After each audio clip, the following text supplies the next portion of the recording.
Я, Сергеенко Ганна, прочитаю вам верш Владимира Дубоўкі «Над ставам ходзіць».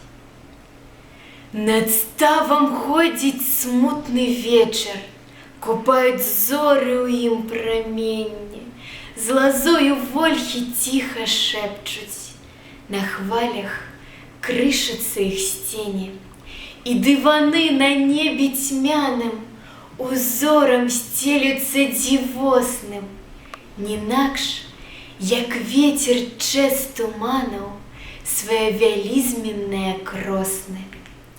Звіліся стужкамі імкненні ў гэты час на сінім полі.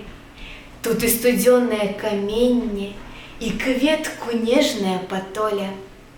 Табе, юнацтва, зоры ўвысе, табе, юнацтва, у далях кветы, табе ўзоры завіліся і развіваюцца над светам.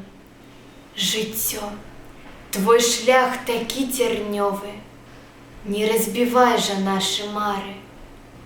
Напэўна, дзень надыдзе новы, не вечна сонца будзе ў хмары.